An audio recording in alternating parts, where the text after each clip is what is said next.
Hey, Rifters, welcome to the show. Subscribe, rate, review, follow us on the social media. Help us on YouTube and the Apple Podcast. Let's get those reviews in. Anyways, we got a great guest today. This will be my second talent agent I've ever interviewed. And the only difference is this one is a talent agent and a doctor and an author. Where the other one was just a talent agent and an author, this one is a talent agent, author, and a doctor. The three spades, as we like to call them. And I don't even know who's we. I was just trying to sound intelligent. I was gonna say the three spades, as we like to call them in the poker deck, but I don't know if that's true. Anyways, the great Albert Bramante is gonna be here. It's gonna be fun via Zoom. So take a minute, subscribe, review, follow us, tell a friend, and enjoy. Reza Rifts with Albert Bramante.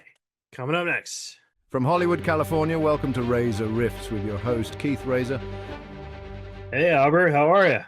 Good. How are you? I'm doing good, living the dream. Good to talk to you, buddy. Good to talk to you too. Is it Bramante or Bramati? Bramante is fine. Well, how do you say it? I could say it right if you. Is that? Bramante, yeah. I usually Oh, say Bramante. Yeah. all right. It's Italian, right? Yes. Yeah, yeah. So Albert Bramante is here over the Zoom, and it's gonna be great. And my last name, like a lot of people think it's Persian, but it's actually Hispanic. Oh, interesting. Right. So, Uh, yeah, I actually thought it was Persian too when I first saw yeah, and then they see me and they're like, "Holy Lord, you're white!" I'm like, "Yeah." it. So Albert, thanks, man, for doing this. This is gonna be fun. Well, thank you for inviting me. Thank you Yeah, for inviting and accepting. definitely. Now I'm sure you get this question a lot, but you want to be my agent? Anyways, I wanted to ask you, like, explain to the folks what the difference between a talent agent is versus a manager, because I think people are under assuming that they might be the same thing. Yeah, well, they lines have kind of blurred a little bit over the past, 10, 20 years. Yeah, But typically an agent, is primarily responsible for the day-to-day jobs of finding work for actors. So I use a service called Breakdown Services, Little Casting Networks, and I look for jobs on a daily basis mhm, for actors. So, and then, once the auditions come in, maybe I might advise an actor like a little bit of how, what to do. And then, well, obviously when the booking comes in, then I, kind of look over the contract and negotiate yeah, and try to pitch. So that's pretty much what an agent does. So an agent is the one that really secures the employment. So by nature, even though I'm a talent agent, I have to be licensed first as an employment agent. So, like, as anybody who does, recruiting or employment, we all have to start the same way. yeah, Because typically, I'm an employment agent for actors. Um, so now a manager is more of holistic and hand holding. So they might help you with, with your headshots. Now I do provide guidance in headshots, but and a manager will typically be more involved with that, like helping you choose, recommending wardrobe options, recommending looks for you, um, recommending training for you to go on with, having you even work on your overall package as an actor and performer right. and just being a support system like overall. So typically, now when I say the blinds have been blurred because lately managers have also been Agents. submitting Yeah, yeah, agents, yeah. So which kind of is a little bit annoying to agents, but that goes with the territory. But and the manager may even introduce the actor to agents, and that's how I've gotten a lot of my clients too. Or Would you through say like the Verge kind of came during the pandemic, or do you think that started before it the happened pandemic? before that. I would say, the past 20 years. Oh, Uh, really? Wow. yeah, at least in New York. Now, what's interesting in LA, even though it's not really being enforced, Right. it's kind of illegal for a manager to secure work for an actor without an agent. Yeah. And the only way it becomes a problem is, let's say, if an actor turned around and wanted to sue their manager for like, being an unlicensed employment agent. Right. Um, that doesn't happen that often. Um, but typically the lines do get blurred. But that's overall. Now, usually agents and managers should work as a team. Yeah. Where it's not like a competition, or in the sense of who can outdo one another. Right. Right. Yeah. Now, when you started this, like what? Because I know you're also a doctor, and we'll get into that too.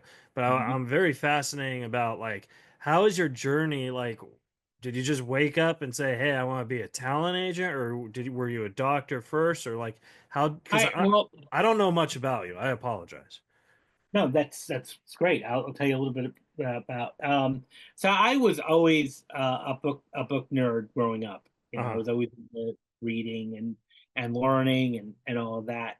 But I was also interested in the arts too. Like I was, in high school, I was in a drama club.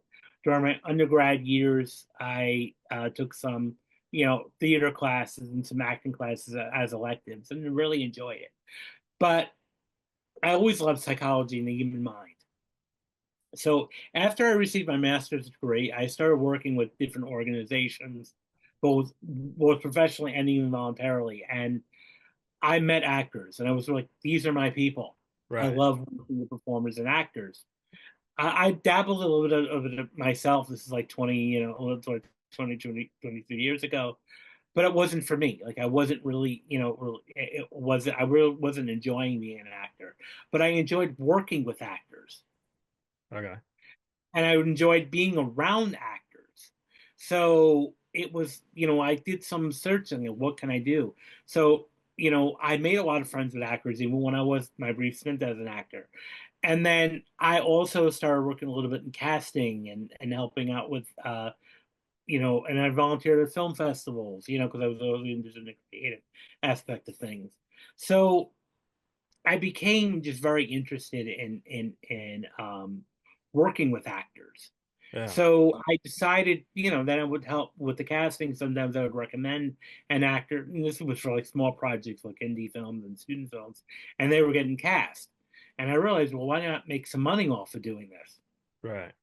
I can recommend. So I started off. The reason why I know about agents and managers because I started off as a manager Oh, in did you? 2000. Yeah, 2004. I started my first company, which is a management company. But at that time, I couldn't really secure work Right.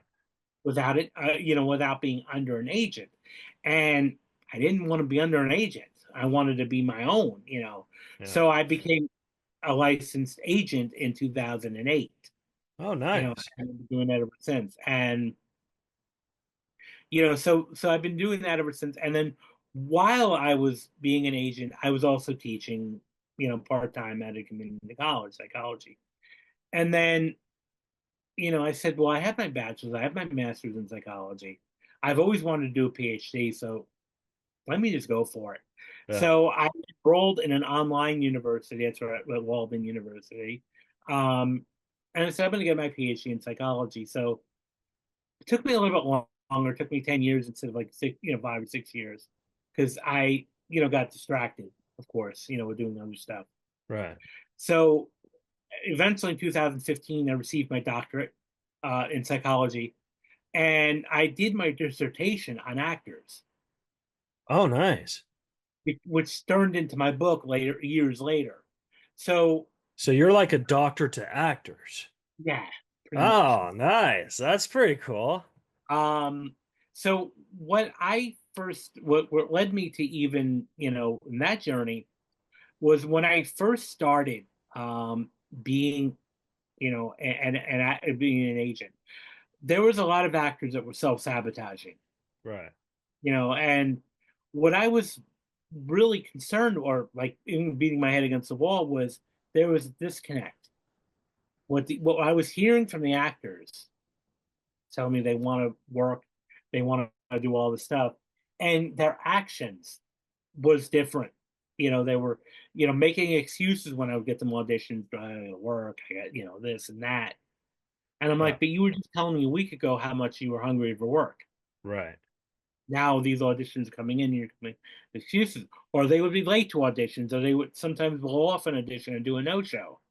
Now, before you go on, I have a question about this. And Yeah. do you think that maybe it's because I mean, you're describing somebody that kind of resembles me in a way. So I'm curious because like do you think maybe it's because they feel the projects that you're getting them, they're not right for it, so they're trying to like steer away from it, or do you think that they're just a lazy artist? Well, I don't. I think it's neither because I Okay. don't want. I don't want to say it's lazy. Okay. I really don't want to see. I really May- don't think it's Maybe lazy. lazy was a bad word. Okay. Yeah, yeah. I don't use the word lazy. I don't think it's laziness at all. Okay. Um, and even so, I mean, when you say that project's not worth it, well, then you would just simply say, look, I'm not comfortable with this project. Right, right. Okay. Um, or we would then have a conversation. Well, what are you comfortable with? So this Yeah. way we don't let it happen in the future. But it was like a national commercial would be like one time, the actors would blow off, which I didn't understand that. Like if you tell me how hungry you are for work, or if it was for a film or a TV show. You Right. know, So they need to communicate what they want to go for, and it sounds like they weren't telling you. Like, no, and they were coming up for excuses, or just they would go to the audition, be late, right, unprepared, or no show, and then I would find out later like oh, I got up too late, or it was I didn't like the weather outside. I was like, okay, we have a problem here. right, So when I was going for my my PhD, we have for anyone to become really the heart of why we're called doctors, because we have to write almost a book called the dissertation. So we had to solve a real world problem that we were facing in a sense. So that was mine. Like, why are these actors self-sabotaging? Um, and there are a whole host of things. A lot of it has to do with fear too. oh yeah, definitely, yeah, So I would say, when you ask me the question, I would say predominantly the major thing is fear. Um, and there's two types of fears. There's fear of failure, of course, but there's also fear of success, which is not often talked about. oh yeah, So it's a combination of both, I think, that would engage in, the self-sabotaging behavior. Because, you know, I all behavior that we do is protective. Even the self-sabotaging, it's protective, but just in the wrong way right, or misguided way. But you're protecting yourself because, again, as an actor, let's say you go on so many auditions, you don't get the role. Now you start it not starts to liking get you, yeah, start to get you. So what's the best way to protect yourself from having it happen? I just won't go not on. do it because you think, hey, you're not going to get it anyway. You're wasting Right. your time. Yeah, I mean, like I said, I mean, I know you're not talking about me, but by what you said, I'm a very honest person. Maybe I'm too honest; it gets me in trouble. So maybe after this interview, you don't want to be my agent. But Uh, but like that does describe me because I focus more. Like when I first started in this business, I wanted to do acting, but then I did stand-up comedy, and I became very, very good at stand-up comedy. And the better I became at comedy, I became a worse actor. So like whenever, someone sends me on auditions or something, it's not that I'm scared about auditioning. I'm scared because I know I'd rather be doing comedy. well, so And that's would be the communication you would have with your prospective agents. Hey, look, I only want to go on comedy stuff. So whether it's a comedic commercial or a comedic film or TV series, I only want to do that. yeah, yeah. Or I only want to do focus on stand up. But you are right, because I don't really rep comics. I mostly rep actors. I do have an occasional, a couple of actors on my roster that maybe do stand up like part time. They'll go to an open mic or a local club in New York time to time. But I don't, they don't really do that full time. Yeah, yeah. Um, so I think that having that communication up front, but it's also that fear too, that's The stopping you. fear of succeeding because Yeah. yeah, I totally I know what you're saying because there's it's kind of like if you're a huge movie star, like for example, John Cusack, right? And like Hmm. you want to be as top of that, but then you're fearful of the rewards you'll get, and then you're fearful of the awards that you won't get. Like, what if the world finds out you're the biggest jerk in the world? You know what I mean? Yeah, And so it kind of fucks with your mind a little. So I totally get the whole maybe I don't want it, maybe I do element, you know? yeah, and what's also very sneaky and powerful is this could be unconscious, like subconscious, not even realizing that this is going on. Right. So, um, this is why, like, even if your success could be, look at the relationships you have too, because it's all ultimately down to fear of change. Now, as human beings, we crave comfort, we crave stability. Hmm. Change is scary. Oh, for So sure. when you get that lead role or that lead, the TV series or a movie, your life is going to change. Yeah. Sometimes more challenging, and that can add more challenges, like relationship wise. Maybe the relationship you have are going to be in jeopardy, because um, Because now you're super people may not be famous. supportive. Right. You're super famous, and people may be threatened around you. So, and one thing I also talk about with actors and any performers or anybody really, watch the people you associate with too. Oh, yeah, that's true. Because if you're around friends that are bitter and resentful of themselves, It's they're gonna going to come project on that you. on. Yeah. Yeah. So you may have friends and family, and this is sometimes a little difficult conversation to think about, or something that might not be rooting for you Yeah. or want the best for you. Yeah. Because they're worried about their own insecurities. So therefore, and because we're as human beings, no matter what what profession we do, we always strive for comfort and relationships and love and belonging. So anything that's going to threaten that is terrifying, Yeah. and that might mean becoming ultra successful. So that's where we fear success, and that's where imposter syndrome comes in too, because it's like, well, who am I to do this? Well, there has to be like some sort of, I mean, I know it's all medical, but there has to be some sort of art to that too, because you said yourself it took you about 10 years, a couple years longer than the average person, you know what I mean, by whatever you were doing in your life and stuff. But there it has to be some sort of art where like there is no answer, you're still learning about these things. Well, of course, and I would say this too. I think one of the traits of a successful person in any discipline is always the mindset that you're always learning, Yeah. and that you'll never stop learning. I mean, for the more like I vow I'll never stop learning for every day I'm alive. Yeah, You yeah. know, and so that's important too. I think is being an actor performer is to be coachable, to be trainable, and some actor occasionally we run into some actors who aren't, Right. who come from that grandiose narcissistic tendency where it's like, well, I have all the training I need. I'm like, no, you don't. Right. Even myself, I mean, I'm learning still. I have a PhD in psychology. I love to read. I'm still, listening to podcasts, reading books, doing all these things Yeah. because I need to keep learning. Yeah. Do you Yeah. think that the person who knows everything is considered boring? Yeah. And I would also say misguided because you don't know everything, Right.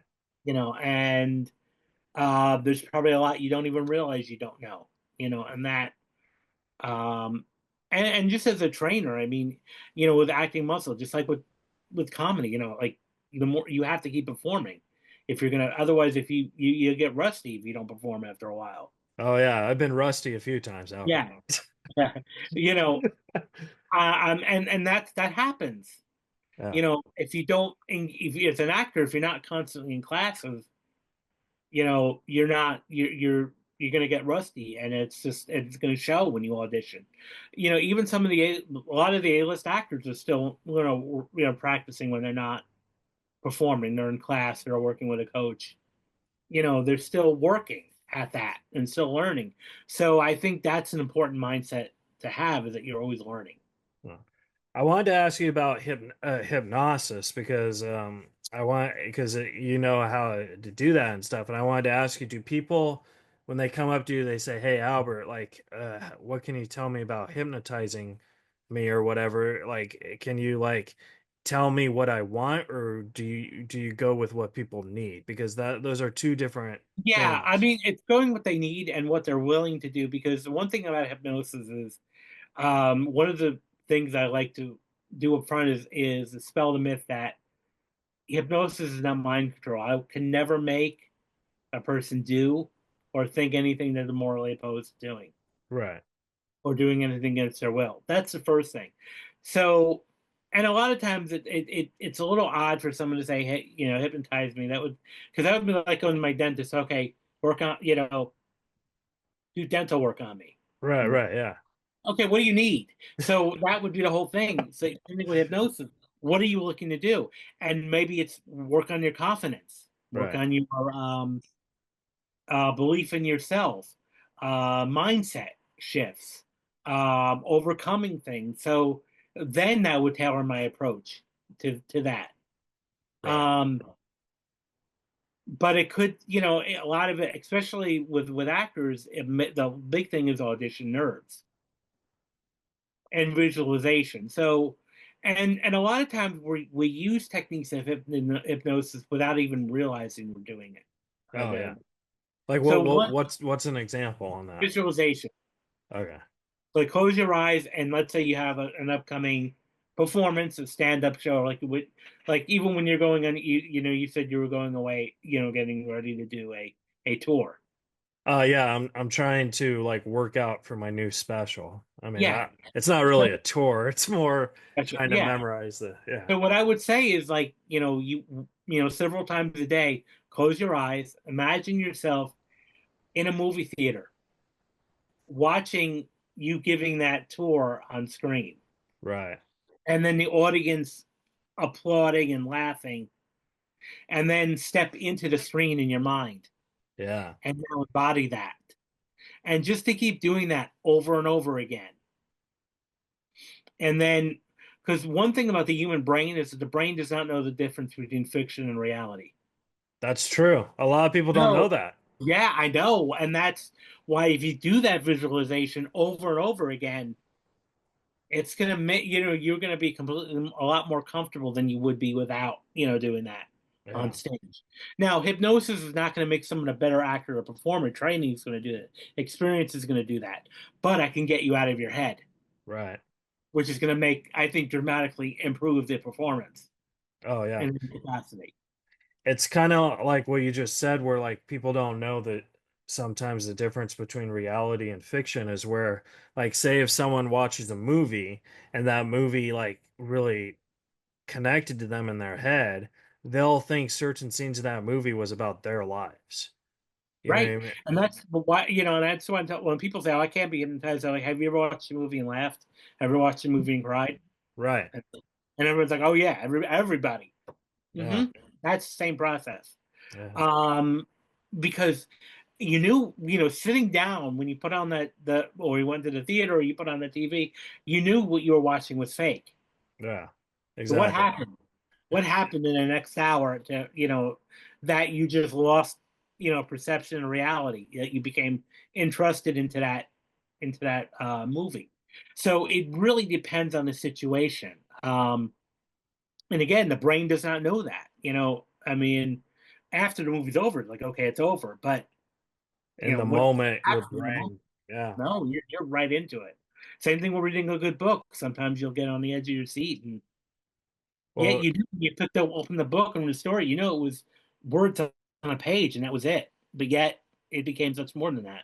Well, speaking of books, you've also written books, and I wanted to ask you, like, how long does it take you to write a book, and like, how many drafts of each book do you do before you send it in to get it published?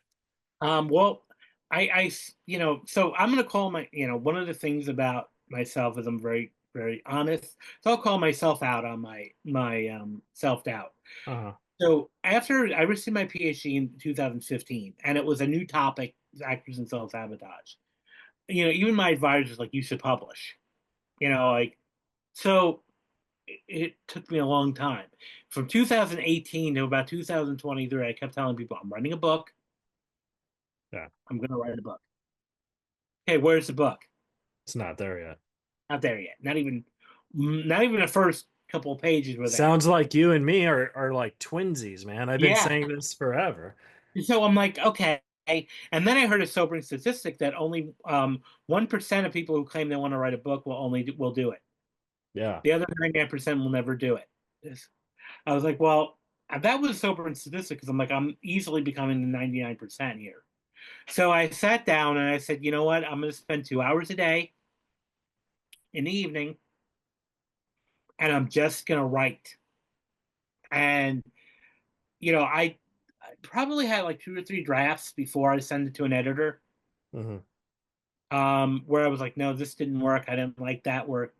But I also, kind of like took my own advice where I was like, stop overthinking it Yeah. and just do it, and put it out there because, anytime you do something the first time, it's not going to be, it may not be the best work ever. So that's why I said my mentality was, well, I'm not going to be a perfectionist here. I'm just going to put it out there. So after the third draft, I said, I submitted to the editor. I'm like, let's do this. Yeah. And I published it. I'm glad, best decision I could make because now I can add author to my identity, in a sense now. Do you think that kind of having a science of this, with your doctorate degree and stuff like, because you said yourself, people on their two different sides of their brains and stuff like, and then when you complete it, you think, okay, now I can do it because I'm not in that 99%. Like I'm just gonna have to work harder to finish that, or like how did you pivot to that? Like what was your in I your I head? I gave myself a calendar. That's one thing I often tell with the science, with kind of working both sides of the brain. Right. It's great to have the imagination, these goals, these I want to do this, but then sometimes we get stuck in this someday. Someday I'll write a book, or someday I'll do this special, or someday I'll do that. Make someday today. Right. Yeah, make someday today. Make it. Put it on a calendar. So if somebody says, I want to write a book. Okay, so when will this book be complete? Give me a date. I'm gonna write. Okay, give me a date for the first chapter. When will that be complete? Right. And let's write a date down. Or if like in the podcast, I'm gonna record a couple. Okay, when are you gonna record the amount of podcast Yeah. episodes in? What date? Give me a date. Right. So that's using the science because otherwise ideas are ideas, and that's only there's a bunch of people walking around ideas, and then they unfortunately, and this is not to sound grim, but they got on their deathbed saying, I never did that. I wanted to do it, but I never did. Oh yeah, definitely.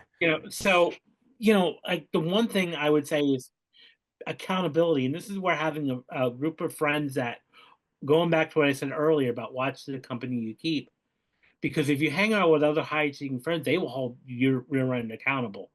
Yeah. And No. that's what you need sometimes, is that accountability thing, saying, okay, what have you done today to that goal? And that's where I said, okay, I'm going to dedicate this time. I have to do this. Yeah. Otherwise, again, I'm going to be, if I didn't do that, I probably would have been sitting here. I wouldn't be on podcasts right now. I would probably be sitting here in 2020. I want to write a book. No. Well, You do it. can't you also can't like share your thoughts of like what you're writing to. I believe, and you could totally disagree, but I believe you can't share your thoughts on what you're writing with people who claim they love you because of what you just said, that they'll never do it and they're on their deathbed if they claim it. Like I've written scripts and I've only let my family read one script and they kind of said it sucked, and I haven't let them read any of my other scripts, even though Yeah, I have I'll four say, done. I'll be quite honest with you. The only person who read the drafts of my book was me and my editor. Yeah. I was, I didn't have anybody read that. I mean, I Uh, told them what it was about, but I never had anybody read and I because of learned that. that the hard way. Yeah. Yeah, because again, they may think they're telling you to have your best, and I use in quotes, your best interests at heart. They don't. They're acting out of their own insecurity, Right. and it's right. So that's what I say. Like, you don't have to. This is why I tell people you don't have to broadcast on social media what you're doing all the time. Just do it, and Right. then you brag on it afterwards. Like you could say, okay, eventually I have this special coming. Not I'm planning this. Okay, great. Plan it, and then announce it. Yeah. World. So I didn't even tell, I Just to didn't be even, clear, Albert, I haven't announced it. I was just telling you I'm no, I'm working on just saying. No, I'm just using that as an example. Yeah, you're absolutely right. And even for me, I didn't tell people, oh, by the way, I'm running a book. Okay, today I wrote it. No, I only said, you know, when I had an estimated date for publication, that's when I started announcing it. I didn't beforehand Right. because for the same reason, things can happen too. Like there's setbacks that can happen. So, I think the important thing though is to, hold yourself accountable. That's it. Yeah. And or even have some trusted people in your life that can hold you accountable. That it's not going to let you come up with excuses in a sense. Yeah, definitely. And now I wanted to translate because you said in the email that about AI and where the direction it's going with Chat GPT and Claude and stuff. And I wanted to see, do you think that we're living in a world where AI is actually going to benefit us, or do you think that it's going to be scary like some people think it is going to be? I'm not scared. I mean, that's my personal viewpoint of it. I think it's going to be a benefit, but Hmm. I also think that we have to use it. Like there's a popular say, one of the popular fears is AI is going to replace us. No, I think what's going to replace us is people who know how to use AI. Yeah. Um, to not to be able to do that. Now, I'm a big believer of using AI to complement what you're doing. Maybe come up with research or how ideas to pitch, yourself and things like that, or different ideas to write about. It's great at doing outlines, Yeah. but I still think that you shouldn't just cut and paste anything you get out of ChatGPT and Claude and say, okay, here it is, Right. because it's not going to sound like you. It's going to sound robotic and flat, Yeah. and it's going to be missing context. So what I would say is like very often the way I use it, like if I'm going to write an email out or write something out, I might write what I want to say and then put it in the AI and say, "Can you help me to sound better? Or what is there anything I'm missing?" And then when I get that output, I'll then say, "Okay, I'm going to tweak this now." Right. Still put my own words into it, and then said, and I found that it helped me out immensely with things. But the important thing is to use it wisely, but use it. The way that it's developing exponentially and fast is it's becoming to a point where I think we're at a point now in our lives where we can't avoid it anymore. Oh, for sure. We need to, and I think having that, it's not fearful. It is there to help us. Yeah. And I think using it as a tool to help us. Now, of course, what can be the threat if you have bad actors who are going to program AI to do bad things, those might be, something I'm most scared about. But I don't see like Skynet or Terminator happening anytime soon.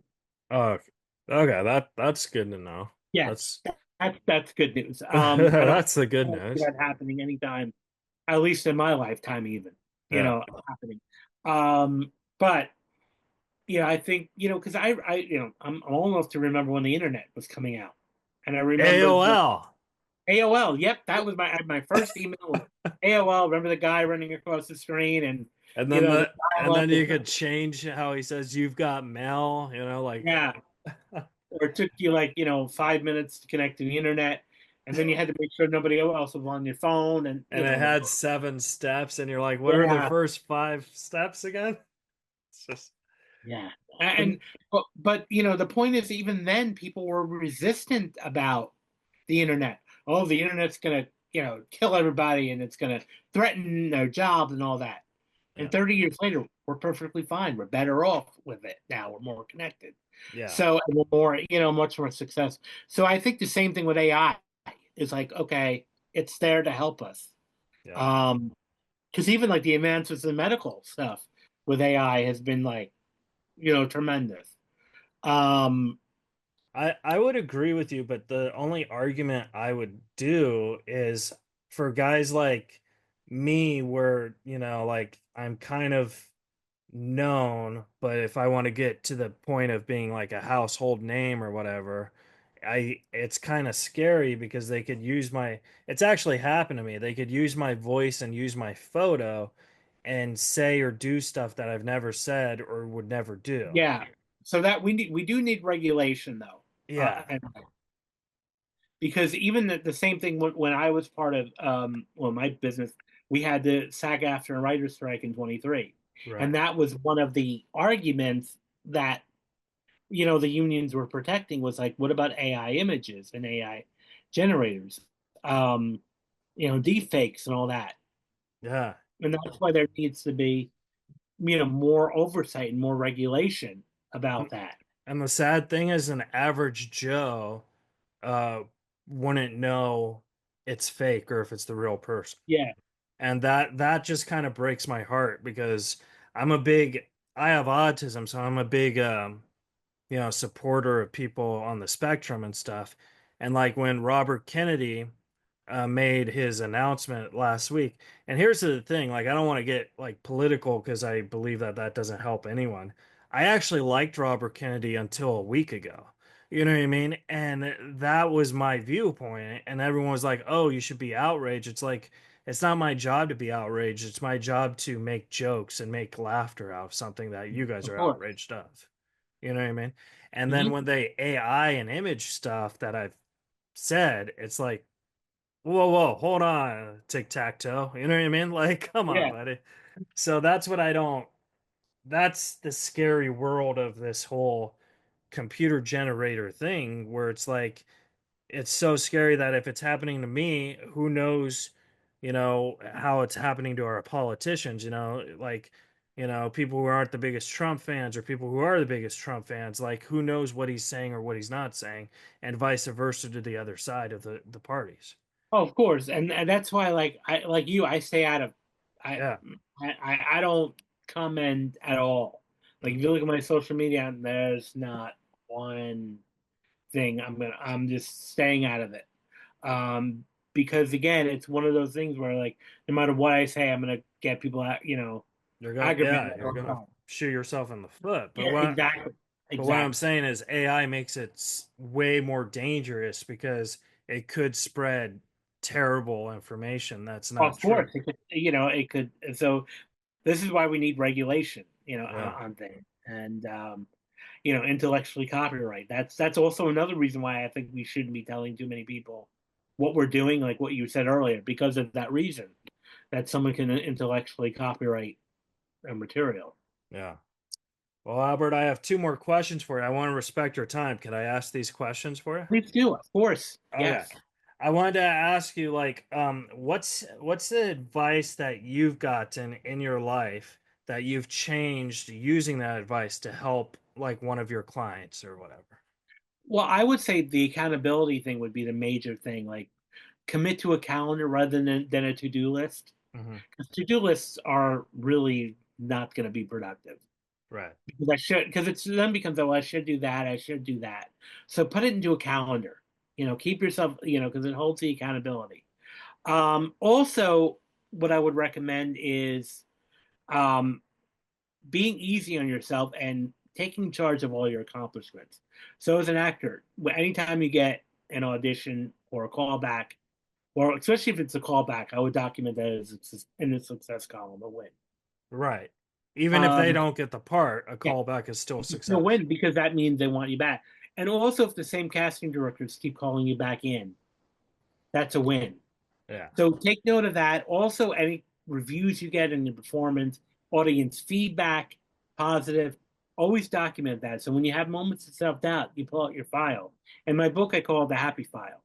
So pull out your happy file, and it'll help you remain connected to what you're doing. Yeah. Um, and then also language patterns that you use to yourself. This is where even the hypnosis comes in. I tell actors never introduce yourself as an aspiring actor or Oh a yeah. starving actor, because or a starving artist or a struggling actor, because you're then sending messages to your brain, again that That's what you are. that's what you are. That's So such good advice, man, because I mean, I've fallen into that trap. I've introduced myself like that before. And now that you say that, like it totally makes sense where like like if I want a job, I'm kind of saying don't give me the job. yeah, exactly. because your brain isn't saying, okay, struggling. Okay, Yeah. here you go. If you don't believe you're good enough to get this job, why, Why geez, would anybody else? You know, why couldn't I meet you 15, 20 years ago, Albert? Fuck. oh, I know. Well, yeah, no, but that's the truth. I mean, that the words we use to ourselves Oh, is really important. oh. All right. And then my last question for you, Albert, is if you could go into a time machine and talk to a younger version of yourself, knowing what you know now, what would you tell yourself? Um, Stop taking life so seriously. And I would say, this is unrelated to the topic of the podcast, but for me, I would say stop being concerned what other people think. Yeah. Because I would say, I'd say a big part of, my teenage to even my 20s, I was so concerned with what are people going to think of me? Right. But What are people saying about me? What do they think about me? And now, being, since I hit 40, it was like, I could care less. You right. know, not my concern, So I wish I had that back then, even when I was like, in my teenage years, where I could care less, Yeah. about what people think of me. I saw this movie. I don't remember the movie, but I remember it had Steve Zahn in it, and he was a druggy dad or whatever, and he's leaving his son, and he Hmm. tells his son, "Hey, you're going to hear bad things about me. You're going to hear three bad things about me, but only two of them are true. Hmm. So whenever you hear something bad, think that's that one thing that's not true." And that always stuck in my head, even as a Yeah. kid, because I feel that that's life. You know what I mean? Like Well, people get off on shitting on people.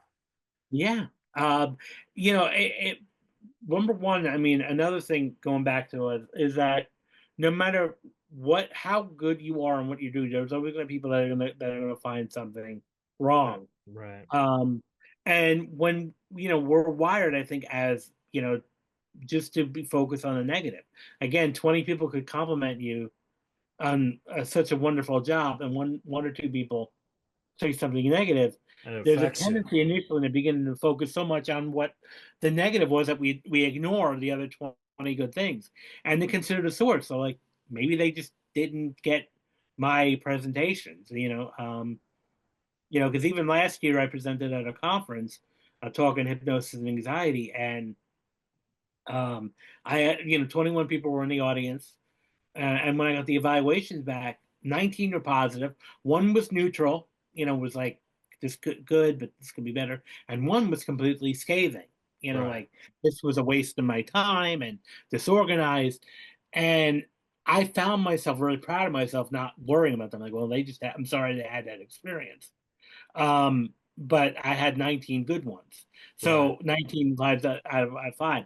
So I know it was a good presentation. I felt it was good. And so the truth is, I think going back, what I say, not everyone's going to like you. No, you're not going to be everyone's cup of tea, and I think, that goes into just letting it go. Yeah. Let it go. Albert, man, this was so fun getting to know you and getting to talk to you. Like I I can tell, like, even though we've only met via Zoom, I could tell your heart's in a good spot. And I'm just very fascinated by you because I think you're very interesting where as an agent, you don't get a lot of people like that. And, I think you and I, we kind of bond by we're too honest that maybe, like I said earlier, it could get us in trouble. But Yeah. I think like your heart is in the right spot. And it was just an honor getting to know you, man. Same here, Reed. I'm seeing Keith. It was good Yeah. to know. Well, where can the folks at home follow and support you, or do you Sure. not want to? No, I'm very open, Oh, you want to be followed and supported. Excellent. Yeah. I don't Yeah. know. That could be related to what we just talked about 2 seconds ago. I made too much. So I'm putting you know, uh, my Instagram in the chat. I'm also putting my agency website. Feel free to reach out to me. Um, I'm open Oh, cool. to conversations. If there was something you liked, even didn't like, what I Well, said, if something, we'll put this resonates, in the I'd love to hear. notes. Excellent. I'd love to definitely. Ah, awesome. So basically just go to www.bramanteartists.com for all your information. That's the website, your website. Yeah. All right. And you can follow me at Dr. Albert Bramante on Instagram, and I'd love to. All right. Well, I appreciate Albert. Thank you so much for taking time to get to know me, and I'm glad we're new best friends. Yes, and definitely, I'll promote when it, let me know when it's going to come on, and I'll promote the episode. Oh, Do it right. I really appreciate that. All right, All Albert. right. Well, have a great Have a day. good night. Rock and roll, and we'll talk later, buddy. Talk later. All right. Have a good one. All right. All right, guys. That was the episode. Subscribe, rate, review, and we'll see you guys next week on Reza Rifts.